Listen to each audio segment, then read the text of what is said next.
Amigos e amigas, canal do Xavier, eu sou o Xavier. As novidades desse vídeo não são boas. O Japão, as autoridades japonesas, o governo japonês está querendo jogar 1,3 milhão de toneladas de água radioativa contaminada da usina nuclear de Fukushima no mar. 1,3 milhão de toneladas de água contaminada no mar. Estou aqui com uma matéria do Estado de São Paulo que fala a respeito. Eu vou ler rapidamente a matéria. O desastre de Fukushima, em março de 2011, aconteceu depois de um terremoto de grande magnitude. Vou fazer uma ressalva. O acidente de Fukushima não foi causado apenas pelo terremoto, mas pela incompetência, pela displicência e pela corrupção que envolvia a usina. Corrupção de agentes públicos japoneses, de empresários japoneses, né, de pessoas envolvidas com aquela usina e envolvidos com toda a cadeia, o sistema de usinas nucleares no Japão. Não foi apenas o acidente, não foi apenas o maremoto, né, o tsunami, não foi apenas uma coisa climática ou telúrica. Porque aqui no Brasil há muita propaganda a respeito da competência dos japoneses, da organização dos japoneses, da alta tecnologia dos japoneses, etc, etc. Ora, em parte é verdade, mas existe aí uma espécie de um endeusamento das capacidades superiores dos japoneses. Isso não é verdade. Os japoneses são seres humanos igual a todos nós. Se no momento presente, ou nos últimos anos, ou nas últimas décadas, né, e a gente tem que prestar atenção na história, né, como é que foi. Que a gente falar do momento presente, a gente tem que recuar um pouco no tempo. Né? As coisas que acontecem hoje, elas têm raízes no ontem, no anteontem e tal. Né? A gente não precisa voltar lá no início do mundo. Mas se a gente pensar que o Japão, né, até o século XIX, primeira metade do século XIX, era um país fechado, feudal, né, e que ele passa por uma transformação muito forte na segunda metade do século XIX, e aí ele emerge como uma potência no século XX e tenta se expandir, né, tenta conquistar outras áreas através do poderio militar. Né? Na Segunda Guerra Mundial ele faz isso na luta contra os Estados Unidos, contra os países próximos da Ásia, invade ali a China, a Coreia, a Mongólia e tal, e luta contra os Estados Unidos. No final da guerra, quando ele perde a guerra para os americanos, o governo americano protege o governo imperial japonês de um julgamento nos mesmos moldes que sofreram os líderes nazistas, porque os japoneses, o governo japonês, o governo imperial japonês cometeu diversos crimes de guerra, como tortura contra prisioneiros de guerra, né? Ataques à população civil, né? Prostituição forçada de mulheres e meninas coreanas e chinesas, uma série de campos de concentração, dos mesmos moldes dos crimes praticados pelos os alemães. Né? Tentaram fazer limpeza étnica em determinados lugares, fizeram barbaridades. Mas o governo americano não levou. Os americanos, né, dominaram o Japão, venceram a guerra e dominaram o Japão. Jogaram 2 bombas atômicas e tal. Dominaram completamente o Japão e não permitiram, não fizeram nenhum julgamento. Mantiveram lá o imperador no trono, né? não levaram o alto escalão do governo, né, os generais, os ministros, né, a julgamento. No entanto, submeteram o Japão a um domínio absoluto. Ao mesmo tempo, injetaram dinheiro no Japão e permitiram que o Japão se desenvolvesse industrialmente. O Japão já tinha uma indústria, obviamente, permitiram que ela continuasse e se desenvolvesse. O Japão não teria chegado ao patamar de segundo país mais rico do mundo, né? Agora terceiro, porque a China já ultrapassou, né, obviamente, mas não teria chegado se os americanos não tivessem permitido. Os americanos é que permitiram e até deram condições para que isso acontecesse, porque interessava aos americanos ter um país sob seu controle e mais desenvolvido, rico, lá próximo da China, né, lá no Extremo Oriente, próximo à fronteira oriental da Rússia, né, como uma espécie de um contentor ali ao desenvolvimento daqueles países. Eu estou falando isso logo depois da Segunda Guerra Mundial, foi quando os Estados Unidos tomam, no final da guerra, tomam controle sobre o Japão e vão permitindo que o Japão se desenvolva e vão, inclusive, investindo, vão dando uma parte. Os americanos cedem uma parte da sua riqueza, da riqueza que eles adquiriram e que eles conseguiram com o domínio do mundo, de grande parte do mundo, porque é assim quando a Segunda Guerra termina, o mundo está dividido. Uma parte é a União Soviética, né, e a influência que a Rússia e a União Soviética tinham sobre, né, os territórios por eles ocupados ou sob sua forte influência, e o resto do mundo, a maior parte, ficou sob o domínio americano, toda a Europa, toda a América, as Américas todas, e no Oriente, lá, o Japão, a Coreia do Sul e outros países. Né?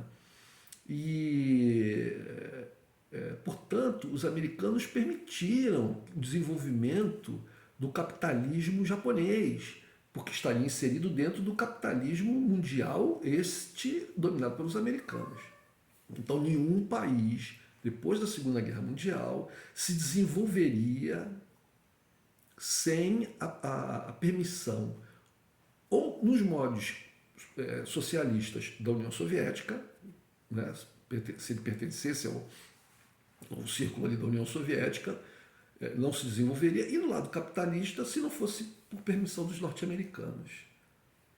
Correto? Então, por exemplo, países como o Brasil tiveram, por parte dos americanos, sempre ali uma contenção, né, um apoio às forças do atraso, e uma contenção ou até uma eliminação das forças do progresso, né? No caso do Brasil, por exemplo, dos países da América Latina. Né? Quem promoveu, quem financiou, quem treinou as ditaduras militares de toda a América Latina foram os Estados Unidos. E quando, mesmo sob esses governos, quando os países tentam respirar, tentam crescer, porque é inexorável, né? É inexorável o processo de crescimento, principalmente de países como o Brasil, países grandes, países com riquezas, etc. É inexorável. Então, mesmo que uma potência qualquer tenha um governo de um outro país sob o seu controle, né, é muito difícil de segurar as forças de expansão. Mas os americanos fizeram isso com o Brasil várias e várias vezes. Pois então, lá no Japão eles permitiram que o Japão se desenvolvesse e até ajudaram bastante o Japão. Então, a mídia hegemônica no mundo inteiro, no mundo capitalista, no mundo sob domínio americano, ela repercute as notícias que sejam do interesse americano. Ela repercute ideologia, informação, propaganda do interesse norte-americano.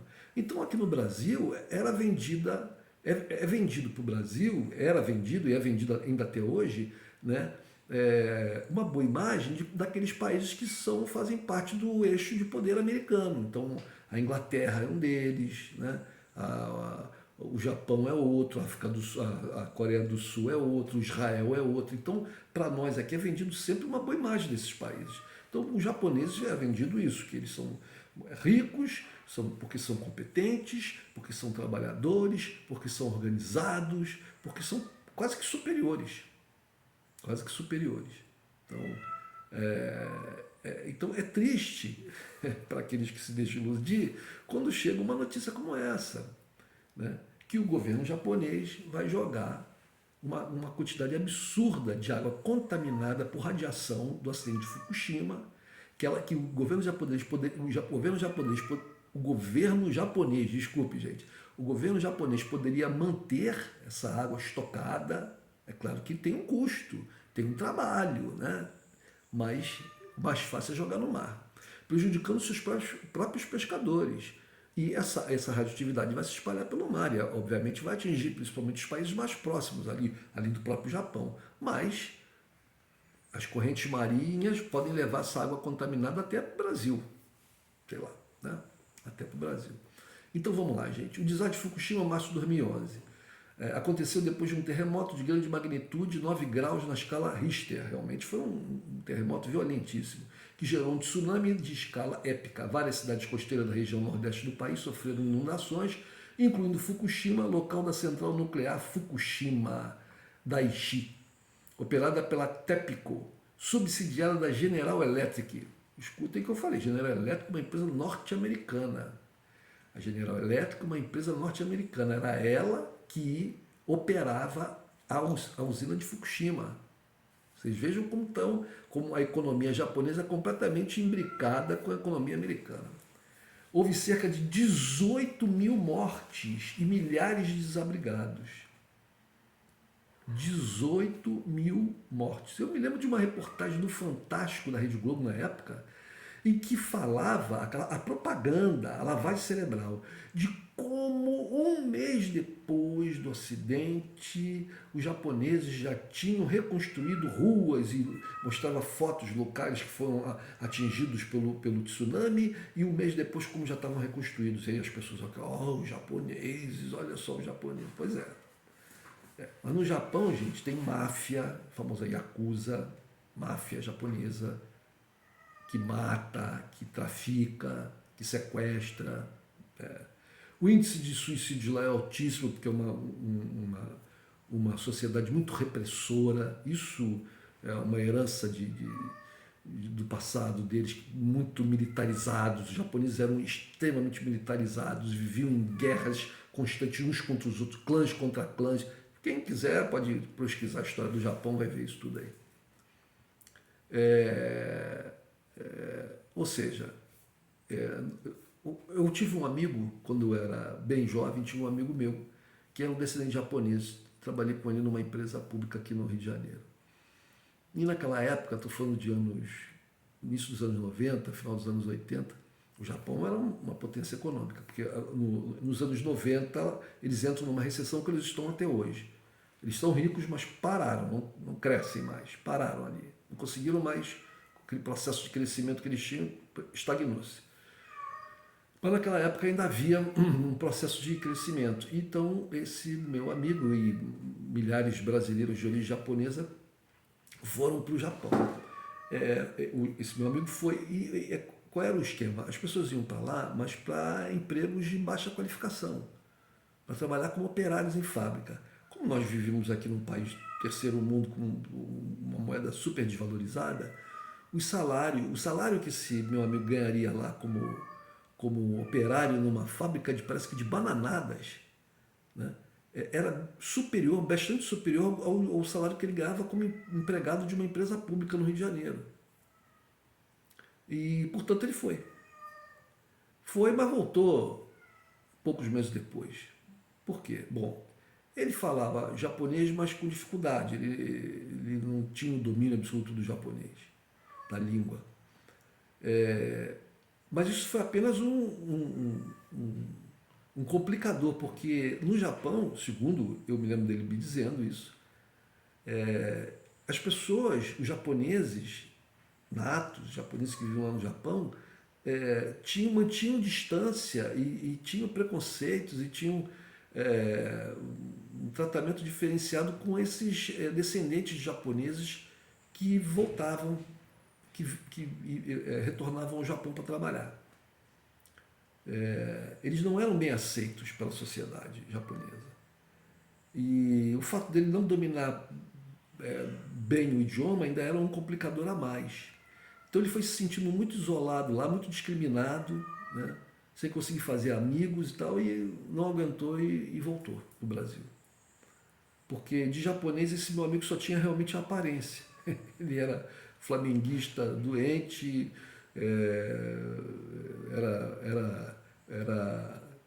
desfilava todo ano na Mangueira, gostava de samba, então assim.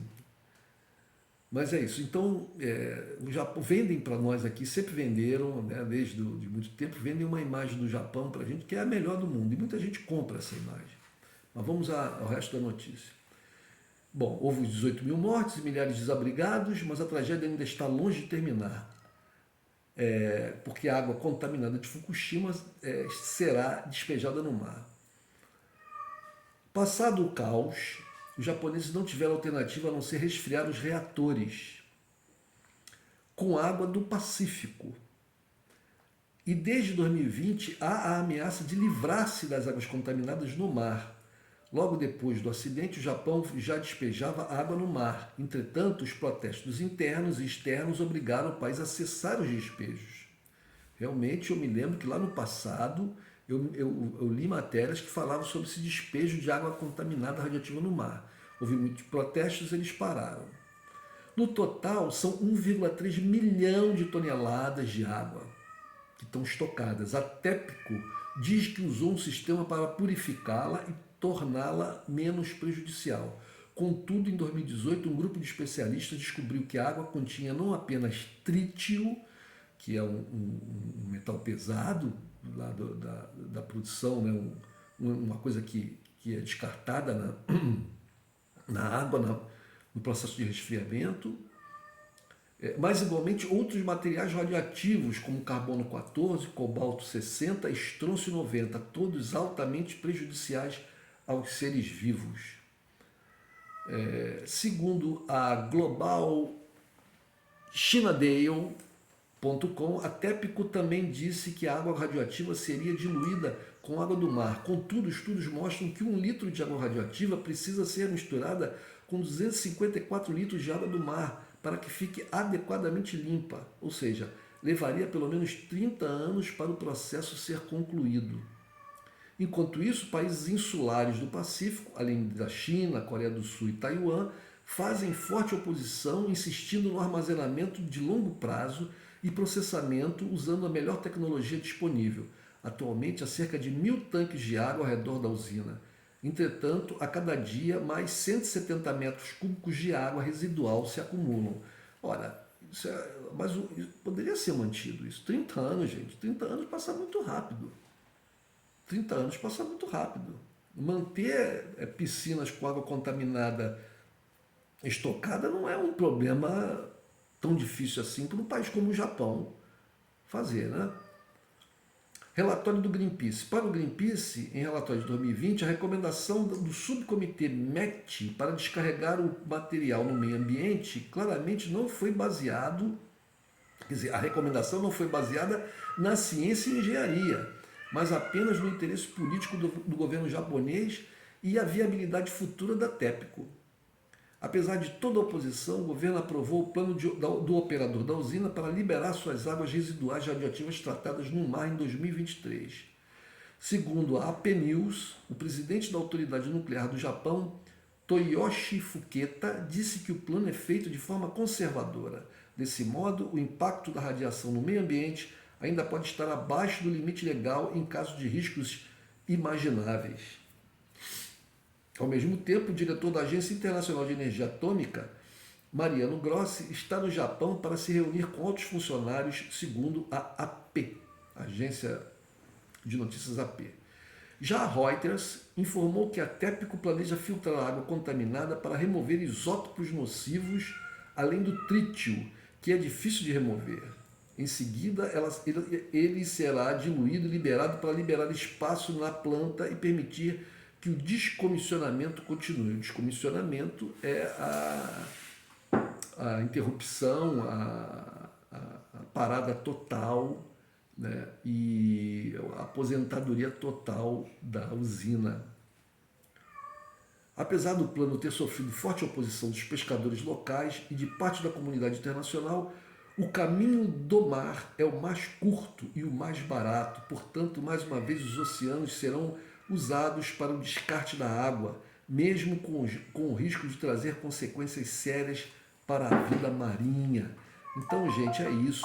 O Japão, esse país maravilhoso, tecnológico, organizado, né, de um povo muito produtivo, muito tal, vai jogar a água contaminada, pretende jogar a água contaminada, 1,3 milhão de toneladas de água contaminada, de produtos radioativos, radioativíssimos no mar, prejudicando o seu próprio litoral, a sua própria fauna e flora marinha, os seus pescadores, os seus banhistas, né? E dos países vizinhos e do mundo inteiro, porque essa água contaminada, como eu acabei de falar, uma corrente marinha qualquer pode levar essa água para muito longe e parar nas praias de um outro país. Esse é o Japão. E essa é a propaganda. É bom que a gente pense, não existe povo superior, não existe povo melhor do que nenhum outro povo.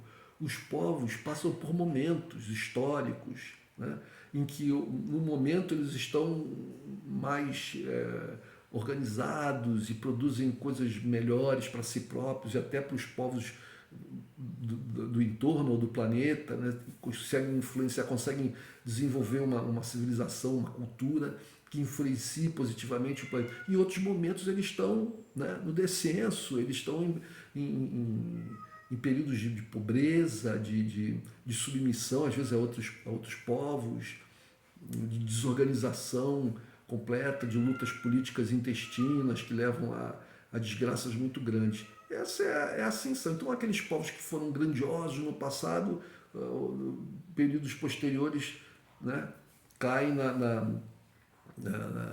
ficam em decadência, às vezes ressurgem de novo, e assim é a vida dos povos. Não existe povo superior. Não existe povo superior.